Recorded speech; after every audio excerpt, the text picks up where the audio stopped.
ನೀವೀಗ ಕೇಳುತ್ತಿದ್ದೀರಾ ಮಾಹಿತಿ ಖಜಾನೆಯ ಕಾರ್ಯಕ್ರಮಗಳನ್ನು. ಮಾಹಿತಿ ಖಜಾನೆ ಯೂಟ್ಯೂಬ್ ವಾಹಿನಿಗೆ ನನ್ನೆಲ್ಲ ಸಂಯುಕ್ತರಿಗೂ ಆತ್ಮೀಯವಾದ ಸ್ವಾಗತ. ಇಂದು ನಾವು ಮತ್ತೊಂದು ಉಪಯುಕ್ತ ಮಾಹಿತಿಯೊಂದಿಗೆ ಬಂದಿದ್ದೇವೆ. ಈ ವಿಡಿಯೋ ನಿಮಗೇನಾದರೂ ಇಷ್ಟವಾದಲ್ಲಿ ಲೈಕ್, ಶೇರ್, ಕಾಮೆಂಟ್ ಮಾಡಿ ಹಾಗೂ ಇನ್ನು ಹೆಚ್ಚು ಉಪಯುಕ್ತ ಮಾಹಿತಿಯನ್ನು ನಮ್ಮ ಯೂಟ್ಯೂಬ್ ವಾಹಿನಿಯಿಂದ ಏನಾದರೂ ನಿರೀಕ್ಷಿಸುತ್ತಿದ್ದೀರಾ? ನಿರೀಕ್ಷಿಸಿದಲ್ಲಿ ಬೆಲ್ ಐಕಾನ್ ಅನ್ನು ಕ್ಲಿಕ್ ಮಾಡುವುದರ ಮೂಲಕ ಸಬ್ಸ್ಕ್ರೈಬ್ ಆಗಿ.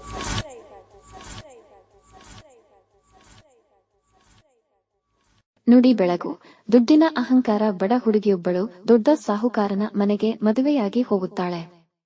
ಅವಳು ಮನೆಗೆ ಬಂದ ಮೇಲೆ ಆ ಮನೆಯ ಸಂಪತ್ತು ಇನ್ನಷ್ಟು ವೃದ್ಧಿಸುತ್ತದೆ. ಎಲ್ಲರೂ ಆಕೆಯ ಅದೃಷ್ಟವನ್ನು ಹೊಗಳುತ್ತಲಿರುತ್ತಾರೆ. ಅವಳು ಅದೃಷ್ಟ ದೇವತೆ ಎಂದು ಅವಳ ಗಂಡನ ಮನೆಯವರು ಕೂಡ ಭಾವಿಸುತ್ತಾರೆ. ಅವಳು ಬರಿಯ ವಜ್ರಾಭರಣವನ್ನಲ್ಲದೆ ಬೇರೆ ಆಭರಣವನ್ನು ಧರಿಸುತ್ತಿರಲಿಲ್ಲ. ರೇಷ್ಮೆ ಸೀರೆಯನ್ನಲ್ಲದೆ ಬೇರೆಯದನ್ನು ಉಡುತ್ತಿರಲಿಲ್ಲ. ಇದರಿಂದಾಗಿ ಅವಳ ಮನಸ್ಸಿನಲ್ಲಿ ಒಂದು ಅಹಂಭಾವ ಹುಟ್ಟಿಕೊಳ್ಳುತ್ತದೆ. ಈ ಜಗತ್ತಿನಲ್ಲಿ ನನಗಿಂತ ಅಪೂರ್ವವಾದ ಜೀವ ಇನ್ನೊಂದಿಲ್ಲ ಎಂದು. ಅವಳ ನಡೆ ನುಡಿಗಳೆಲ್ಲವೂ ಬದಲಾಗುತ್ತಾ ಬಂದವು.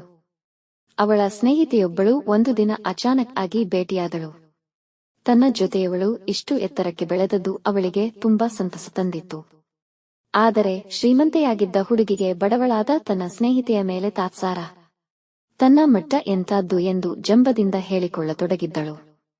ತನ್ನ ಅದೃಷ್ಟವನ್ನು ತಾನೇ ಹೊಗಳಿಕೊಳ್ಳುತ್ತಿದ್ದಳು. ಬಡ ಸ್ನೇಹಿತೆ ಇದನ್ನು ನಿರೀಕ್ಷಿಸಿರಲಿಲ್ಲ. ಈ ಅಹಮ್ಮಿನ ಮಾತುಗಳನ್ನು ಕೇಳಿ ಕೇಳಿ ಸಾಕಾಗಿ ಹೋಯಿತು ಅವಳಿಗೆ. ನೀನು ಮುಂಚಿನ ಹಾಗೆ ಇಲ್ಲ, ಹಿಂದಿನದನ್ನೆಲ್ಲ ಮರೆತು ಬಿಟ್ಟಿದ್ದೀಯಾ? ನಾವೆಲ್ಲ ಸಾಧಾರಣ ಬಾಲ್ಯವನ್ನು ಅನುಭವಿಸಿದರೂ ಎಂಥ ಅದ್ಭುತವಾದ ಅನುಭವಗಳನ್ನು ಪಡೆದಿದ್ದೆವು. ಅವೆಲ್ಲ ನಿನಗೆ ನೆನಪೇಕೆ ಆಗುತ್ತಿಲ್ಲ ಎಂದು ತನ್ನ ಶ್ರೀಮಂತ ಗೆಳತಿಯನ್ನು ಕೇಳುತ್ತಾಳೆ.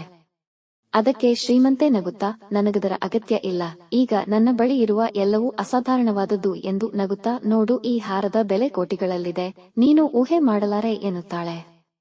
ಶ್ರೀಮಂತೆಗೆ ಬುದ್ಧಿ ಕಲಿಸುವ ತೀರ್ಮಾನಕ್ಕೆ ಬಂದ ಗೆಳತಿ, ಹೌದಾ, ಈ ಹಾರ ನಿನಗೆ ಚೆನ್ನಾಗಿ ಕಾಣುತ್ತಿದೆಯೋ ಇಲ್ಲವೋ ಎಂದು ನೋಡಿಕೋ ಎಂದು ತನ್ನ ಬಳಿಯಿರುವ ಕನ್ನಡಿಯನ್ನು ಕೊಡುತ್ತಾಳೆ.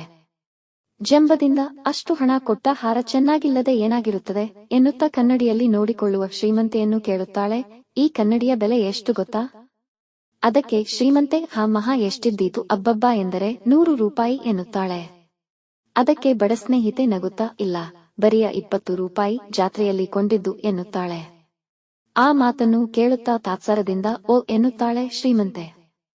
ಆಗ ಬಡ ಸ್ನೇಹಿತೆ, ನಿನ್ನ ಕೋಟಿಯ ಹಾರವನ್ನು ಕಾಣಿಸಲಿಕ್ಕೆ ಸಾಧಾರಣವಾದ ಕನ್ನಡಿಯೇ ಬೇಕೆನ್ನುವುದನ್ನು ನೆನಪಿಟ್ಟುಕೋ. ಇಲ್ಲದಿದ್ದರೆ ನಿನ್ನನ್ನು, ನಿನ್ನ ಹಾರವನ್ನು ಯಾವುದೂ ಕಾಣಿಸುವುದಿಲ್ಲ ಮತ್ತು ಕನ್ನಡಿಗೆ ನಾನು ನೀನು ಎನ್ನುವ ಭೇದವೂ ಇರುವುದಿಲ್ಲ. ಕನ್ನಡಿಯ ಹಾಗೆ ಎಲ್ಲವನ್ನೂ ತಾಳಿಕೊಳ್ಳುವ ಶಕ್ತಿಯನ್ನು ಬೆಳೆಸಿಕೊಳ್ಳಬೇಕು ಎನ್ನುತ್ತಾಳೆ. ಈ ಮಾತುಗಳು ಶ್ರೀಮಂತೆಯ ಅಹಂ ಮುರಿದು ಸ್ನೇಹದ ಮುಂದೆ ದುಡ್ಡಿನ ದುರಹಂಕಾರ ಸಲ್ಲದು ಎಂದು ತಿಳಿಯುತ್ತಾಳೆ.